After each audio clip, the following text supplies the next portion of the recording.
अधिक हिंदू जैन शीख आणि बौद्ध मंडळांना संघटित करण्याचं काम त्यांनी केलं. अशोकभाई तर मुझे दीदी कह दिया, ये बताना भूल गए कि इस मंच पर आज सबसे आयु में वरिष्ठ, अनुभव में वरिष्ठ दादा है. आज इस मंच पर राजनीति से संबंधित कोई भी संबोधन नहीं होगा. वो इसलिए क्योंकि ये मंच नीति का है, राजनीति का नहीं. ये मंच सेवा का है और ये मंच समाज के उत्कृष्ट सोच का है. मेरा पहला परिचय इसी ही सभागार के इर्द गिर्द आज से 20 साल पहले श्रीकांत भारतीय से हुआ. तब सास बहू करती थी तो श्रीकांत को दो लोगों ने विशेष रूप से टीका करके कहा कि ये 60 साल की सास है, इसको तो युवा मोर्चा में क्यों काम दे रहा है. फिर एक टीका श्रीकांत पे और हुई, एक्टर है, अकल कम होगी, निष्ठा होगी नहीं, इसको तू क्यों काम दे रहा है. और देवी और सज्जनों, जिसने वो टीका की आज वो इस सभागार की पहली पंक्ति में यही सामने बैठा हुआ है. बोलू का संजय? त्याचं नाव आहे संजय केनेकर आणि आमचे वरिष्ठ नेता है.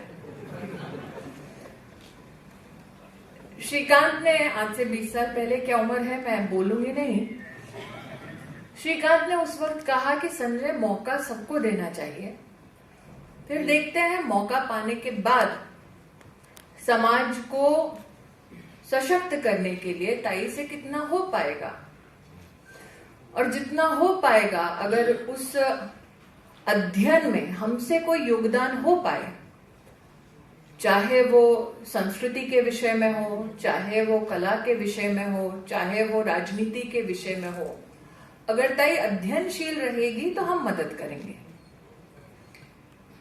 20 साल पहले उम्र मेरी तब 27 की थी. एक व्यक्ति का जो मुझसे कभी नहीं मिला, उसका ये विश्वास रखना कि समाज कल्याण के संकल्प के साथ अगर कोई व्यक्ति आगे आता है तो उसे कम से कम एक मौका देना चाहिए. ये संयम रखना कि भले ही हम किसी को जानते ना हो, लेकिन ये विश्वास उत्कृष्ट है अपने आप में कि आप अपनी कंफर्ट जोन से बाहर निकल कर आए और आप कोई योगदान देना चाहते हैं. इस भावना को समझना अपने आप में एक पॉलिटिकली मैच्योर इंसान नहीं, बल्कि एक सोशली रिलायबल इंसान का प्रथम परिचय है जो श्रीकांत ने दिया.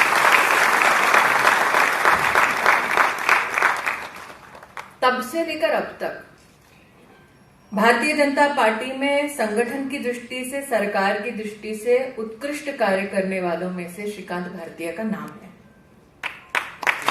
और 20 सालों के अंतराल में मैंने कभी भी श्रीकांत की किसी भी बात का विरोध नहीं किया, क्योंकि we have always met on the battlefield of ideas. और आइडिया जब तर्पण का आया तब दादा ने तो आज पक्षपात किया है, श्रेया को शीतल बोला है, तो मैंने बोला श्रीकांत को, ये ससुराल वालों में क्यों माहौल बिगाड़ रहे हैं. लेकिन on the battlefield of ideas Shreya और श्रीकांत का ये सोचना कि क्या हमने सामाजिक जीवन में इसलिए प्रवेश किया था कि सिर्फ राजनीतिक ऊंचाइयों को छुएंगे, या इसीलिए आज से 20 साल पहले, 25 साल पहले हमने ये संकल्प किया कि हमें सामाजिक कार्यों से जुड़ना है, ताकि जब हम ना रहें तब कोई तो ऐसा हो जो कहे कि आज मैं जहां हूं वहां पहुंचने के लिए कोई तो था जिसने मेरा साथ दिया, जिसने मेरा साथ दिया। आज तक श्रीकांत का विरोध नहीं किया, आज करती हूं। इस मंच पर मैंने अनाथ शब्द सुना। जिस धरती को हम जननी कहते हैं, जब तक उस धरती को जननी कहते हैं तब तक उस पुण्य धरती पर विद्यमान कोई भी व्यक्ति अनाथ नहीं हो सकता। तर्पण फाउंडेशन के 18 साल जब उसको आत्मनिर्भर बनाने के लिए काम करने वाली एक एनजीओ ऑर्गेनाइजेशन है। हम गत 5 साल से इस क्षेत्र में काम कर रहे हैं। 5 साल के सफर में हमने 1166 बच्चों को अडॉप्ट किया है। आज का जो कार्यक्रम था उसका नाम था प्रतिभा सम्मान।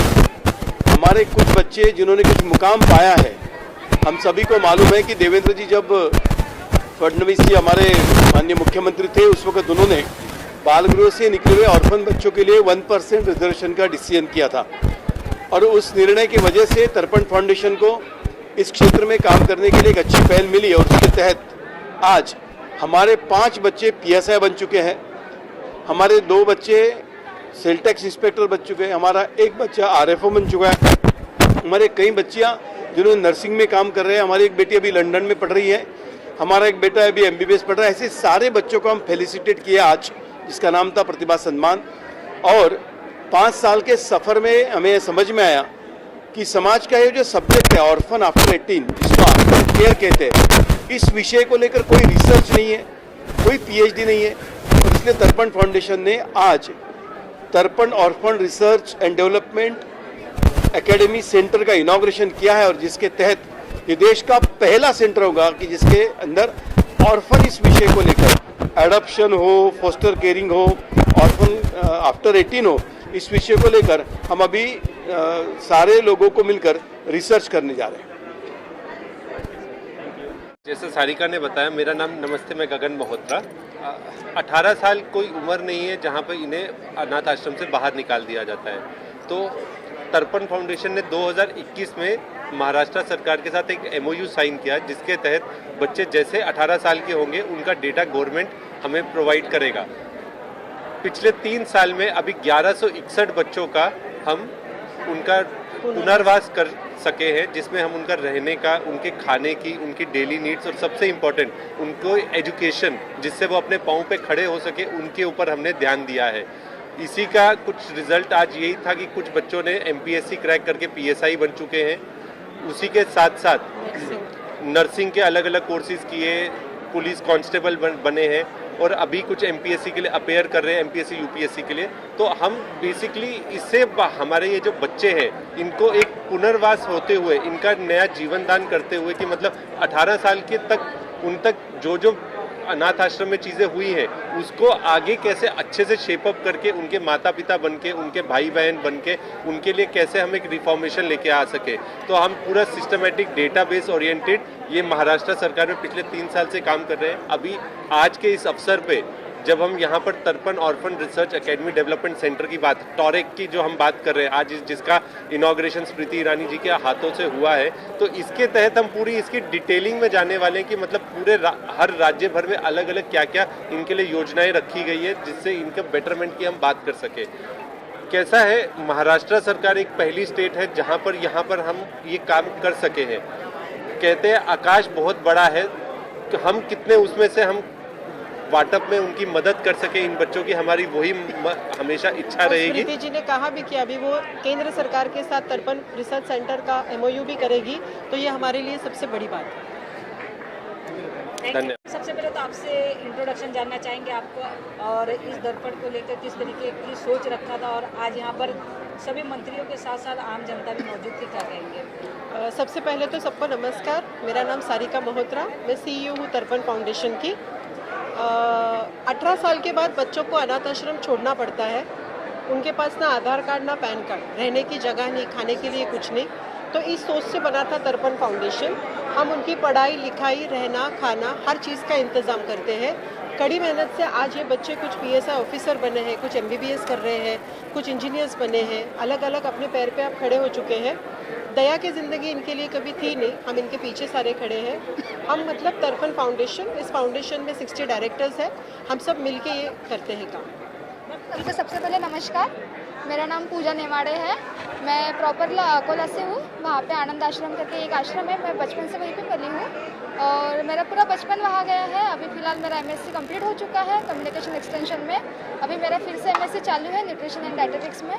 और मैं जब से बाहर निकली हूँ आश्रम से, तब से मुझे तर्पण फाउंडेशन बहुत ज़्यादा हेल्प कर रहे हैं, मेरा रहने खाने के लिए और अदर मेरा जो एक्टिविटीज़ के लिए भी तर्पण फाउंडेशन की तरफ से मुझे बहुत मदद हो रहा है। उसके बाद मेरा एजुकेशन का पूरा खर्चा तर्पण फाउंडेशन कर रहा है। एक्चुअली मैं उनका बहुत तहे दिल से उनको शुक्रिया अदा करना चाहती हूँ कि उनकी वजह से आज मैं अपने लाइफ में बहुत आगे बढ़ रही हूँ, इसलिए थैंक यू सो मच तर्पण फाउंडेशन।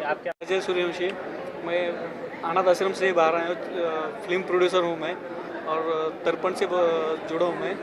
और श्रीकांत भारती जी बाबा हैं हमारे, उन्होंने हम बच्चों के लिए 1% आरक्षण और बहुत से काम वो करते हैं और उनके साथ ही मैं जुड़ा हूँ और उनके साथ ही आगे फ्यूचर में काम करता रहूँगा। Thank you.